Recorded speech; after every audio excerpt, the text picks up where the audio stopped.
Not the best display we'll have this season. Probably our worst display, I'd say, Nick. Stansfield away was our worst display, but that topped it for me. Yeah, can't explain how we can be as good as we were against Fisher last week, and then that performance today. It's hard to explain. Our energy levels looked really flat and low. Our quality wasn't there on the ball at all.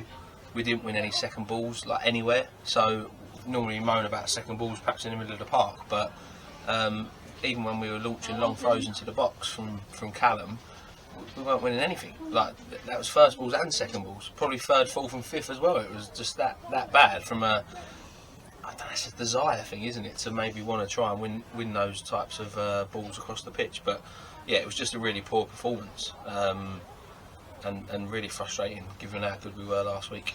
We were missing a few players today, like Theo McKenzie and Dave Martin. Do you think they might have made a difference?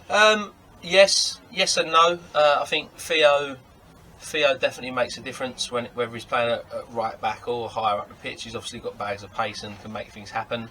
And Dave, you missed that experience and quality on the ball. It was something that was poor today. Our set pieces, when we did get free kicks into the box, corners, I thought were all really, really poor. It was so yeah, it's probably fair to say we did miss them, but it was a collectively terrible performance. Like, I mean, the only player that can come out of that with any credit is Liam Norford, who's made 3 unbelievable saves, wasn't it? Like unbelievable saves to keep us in the game. And then it's taken an absolute worldie by them, which was a great goal to kill the game to make it 2-0. Up until that point, as poor as we were, at 1-0 you're still in the game. So you have to obviously keep plugging away. I think it's harsh to say the boys didn't try in the second half, but just lacked quality. First half, the levels of work rate were not there, and that was not acceptable. We were up against a very well-drilled side, and it seemed like perhaps we lacked a little bit of physicality as well out there. Yeah, I mean, they're an experienced side at this level of football. They have a way of playing, and it's effective, and they do it really well. So I can't sit here and say that they've come here and nicked a result. They've absolutely battered us, to be perfectly honest with you, and fully deserved the 3 points. And as we said earlier, with Liam Norford, without him in goal, maybe it's probably 5 or 6.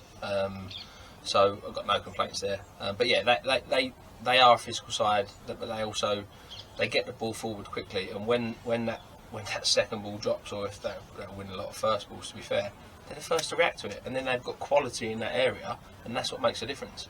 Anything more we could have done about either of the goals that they did score? 100%. The first goal, we're trying to walk out with the ball, when we've said it numerous times, no one's going to go mad at anyone for just clearing our lines and resetting and getting our shape again. And unfortunately, we've got caught on the ball, and then they've put a ball back into the box. I think they had 2 or 3 that were there ready to finish, to be honest. So we haven't reacted to not clearing our lines. So that's the first goal.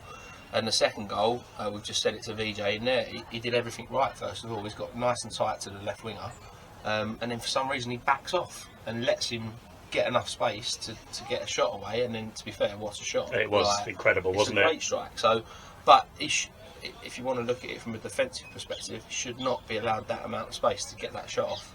So maybe he's dropping a bit deeper because he's worried about his pace. I don't know, but they could both be avoided, to be honest with you. But then once he's got the space, do not take anything away from that strike, because that was up there as one of the best ones I think we'll see this year, to be honest. We had a decent crowd down here today. You got a word on that? Always nice to have a few people come through. I know they come with a few fans. I think they've increased theirs over the season now that they've moved back to the new ground that they're at, and obviously we get a few through the gate as well. So no, it's pleasing to see. We want to do a lot to try and grow the club. Obviously, the work that you're doing off the pitch to raise the profile of the club on social media and platforms is really good, and it's encouraging to see people coming through the gate to watch us. So it's really good. And we've got a short turnaround before our next league game. Thoughts going into that? Yeah, always really happy to have a game after a defeat so soon, because it gives you the opportunity to put that right. So, another tough fixture though. Like we've said at the start of this run of games before we played Fisher, that there were 3 really tough games. So, Punjab away, not a happy place for me personally after what happened last season in the space of a week, losing there twice 1-0 in the semi-final, winning the league, obviously title race. So personally would love to go down there and get a result, and to be honest, they know exactly how to play their pitch, and they have a very certain style which will be not that dissimilar to what we've seen today. So if we don't go into that game with prepared to work hard, we'll come away with the same result as today, which will be nothing. Yeah, we look forward to it. Cheers for your time, Andy. Cheers, Nick. Thank you.